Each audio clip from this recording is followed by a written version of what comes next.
അപ്പോൾ ഞാൻ ഇന്ന് വന്നിരിക്കുന്നത് കുറച്ച് ഡൗട്ട് ക്ലിയറൻസിന് വേണ്ടിയിട്ടാണ്. ബ്ലൗസിൽ തന്നെയാണ്. ഓക്കെ, അപ്പോൾ എന്താണെന്ന് വെച്ച് കഴിഞ്ഞാൽ നമ്മുടെ ബസ്റ്റ് അളവും ചെസ്റ്റ് അളവും ഒന്ന് തന്നെയാണോ, അല്ലെങ്കിൽ ബസ്റ്റ് അളവ് മാത്രം മതിയോ, ചെസ്റ്റ് അളവ് വേണ്ടേ, ചെസ്റ്റ് അളവ് മതിയോ, ബസ്റ്റ് അളവ് വേണ്ടേ, ഇവിടെ എന്തളവാണ് കൊടുക്കുന്നത്, ചെസ്റ്റ് ആണോ ബസ്റ്റ് ആണോ, ഇതൊക്കെ നമുക്ക് ഡൗട്ടാണ്. ഓക്കെ, അപ്പോൾ അതൊന്ന് ക്ലിയർ ചെയ്യാം എന്ന് വിചാരിച്ചിട്ടാണ് ഈ വീഡിയോ ചെയ്യുന്നത്. അപ്പോൾ എന്താണെന്ന് വെച്ചാൽ ഇവിടെ കൊടുക്കുന്നത് ചെസ്റ്റ് അളവാണ്. ഈ ടക്കിൻ്റെ പോയിന്റ് ഉണ്ടല്ലോ, നമ്മുടെ ബസ്റ്റിൻ്റെ പോയിന്റ്, നിപ്പിൾ പോയിന്റ്, അവിടെ മുതലുള്ളതാണ് ബസ്റ്റ് അളവ് എന്ന് പറയുന്നത്. അപ്പോൾ ബസ്റ്റ് അളവും ചെസ്റ്റ് അളവും എന്തായാലും ബ്ലൗസിന് അത്യാവശ്യമായിട്ടുള്ള കാര്യമാണ്. ഓക്കെ, അപ്പോൾ നമ്മൾ ലൂസായിട്ട് കിടക്കുന്ന ചുരിദാർ പോലെയല്ല ബ്ലൗസ് നമ്മൾ വെയർ ചെയ്യുന്നത് അല്ലേ.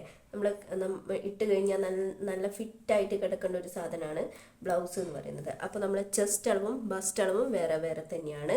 ചെസ്റ്റ് നമ്മുടെ കൈയുടെ ഉള്ളിലൂടെ എടുത്തിട്ട് അളക്കുന്ന അളവാണ് ചെസ്റ്റ് അളവ് എന്ന് പറയുന്നത്. ബസ്റ്റ് അളവ് എന്ന് പറയുന്നത് നമ്മുടെ അതായത് ചുരിദാറിനൊക്കെ അളക്കും പോലെ നമ്മുടെ ബ്രസ്റ്റിൻ്റെ മുകളിലൂടെ അളക്കുന്നതാണ് ഇവിടെ എന്ന് പറയുന്നത്. അപ്പോൾ എന്തായാലും അത് രണ്ടും രണ്ടാണ്, രണ്ടിനും വ്യത്യാസം ഉണ്ടാകും. ചില കേസിന് മാത്രമേ അങ്ങനെ വ്യത്യാസങ്ങൾ ഇല്ലാതിരിക്കും. എന്തായാലും വ്യത്യാസം വരും. നല്ല തടിയൊക്കെ ഉണ്ടെങ്കിൽ എന്തായാലും 1 ഇഞ്ച് 1.5 ഇഞ്ച് ആ റേഞ്ചിലൊക്കെ വ്യത്യാസം വരും എന്തായാലും. അപ്പോൾ നമ്മൾ ഒരിക്കലും അത് രണ്ടും ഒന്നാണ്, അല്ലെങ്കിൽ ഈ ഒരു അളവ് ബസ്റ്റിലുള്ള അളവ് ഒരിക്കലും ഇവിടെ കൊടുക്കാൻ പാടില്ല. അങ്ങനെ കൊടുത്തു കഴിഞ്ഞാൽ എന്താ പ്രശ്നം എന്ന് വെച്ച് കഴിഞ്ഞാൽ കഴുത്ത് ലൂസാവും, ഓട്ടോമാറ്റിക്കലി ലൂസാവും. കാരണം ഇവിടെയുള്ള അളവാണ്, നമുക്ക് ഇവിടെ അത്ര അളവില്ല. അപ്പോൾ എന്തായാലും കഴുത്ത് ലൂസ് ആവും. പിന്നെ ഇവിടെയൊക്കെ ആ ലൂസ് ഇവിടത്തേക്ക് വരും, കംപ്ലീറ്റ്ലി ലൂസാവും. അപ്പോൾ നമുക്ക് ഡ്രസ്സ് ഇട്ട് കഴിഞ്ഞാൽ ഷോൾഡർ ഇറങ്ങും, അങ്ങനെയുള്ള പല പ്രോബ്ലംസും ഉണ്ടാവും. ഇവിടെയൊക്കെ ടൈറ്റ് കറക്റ്റ് ഫിറ്റ് ആണെങ്കിലാണ് നമ്മൾ കംപ്ലീറ്റ് ആയിട്ട് ഫിറ്റായിട്ട് നിൽക്കത്തുള്ളൂ, അല്ലാണ്ട് ഒരിക്കലും നിൽക്കില്ല. നമ്മളിപ്പോൾ ഇവിടെയൊക്കെ ലൂസായിട്ട് അയ്യോ എൻ്റെ ഷോൾഡർ ഇങ്ങനെ ഇറങ്ങി വരുന്നല്ലോ എന്ന് പറഞ്ഞിട്ട് കാര്യമില്ല. അപ്പോൾ ഇത് ഓട്ടോമാറ്റിക്കലി ഇവിടത്തേക്കും ആ ലൂസ് കംപ്ലീറ്റ് ആയിട്ട് വരും, അങ്ങനെയൊക്കെയുള്ള പ്രശ്നങ്ങൾ വരും. അപ്പോൾ ഒരിക്കലും ഇവിടെയുള്ള അളവ് ബസ്റ്റ് അളവ് ഒരിക്കലും ചെസ്റ്റ് അളവിൽ കൊടുക്കരുത്. ബ്ലൗസിൽ അളവെടുക്കുമ്പോൾ രണ്ടളവും നോക്കണം. അത് ബോഡിയിൽ നിന്ന് മെഷർ ചെയ്യുന്നതാണെങ്കിലും ഈ ബ്ലൗസിൽ നിന്ന് മെഷർ ചെയ്യുന്നതാണെങ്കിലും നിങ്ങളത് എന്തായാലും ചെക്ക് ചെയ്യണം. ചെക്ക് ചെയ്യേണ്ട വിധമൊക്കെ ഞാൻ കഴിഞ്ഞ കുറച്ച് മുന്നേയുള്ള വീഡിയോസിൽ ഞാൻ ഇട്ടിട്ടുണ്ട്. അപ്പോൾ അത് കയറിയിട്ട് ഒന്ന് ചെക്ക് ചെയ്യാം. ഓക്കെ, അപ്പോൾ കംപ്ലീറ്റ് ആയിട്ട് ലൂസായിട്ട് വരും. പിന്നെ ഈ ബസ്റ്റിൽ നമ്മളെ ബ്രസ്റ്റ് ഉണ്ടല്ലോ, ആ ബ്രസ്റ്റ് ഈ ഒരു ഷേപ്പിൻ്റെ ഉള്ളിൽ അവിടെ നിൽക്കണം. അതല്ല ഈ ഒരു അളവ് കംപ്ലീറ്റ് ആയിട്ട് കുറഞ്ഞു പോയിട്ട് ആ ബസ്റ്റ് അവിടെ നിൽക്കില്ല. ബസ്റ്റ് നിൽക്കാൻ അവിടെ സ്ഥലം ഉണ്ടാവില്ല, അതുകൊണ്ട് ബസ്റ്റ് ഇറങ്ങി വരും.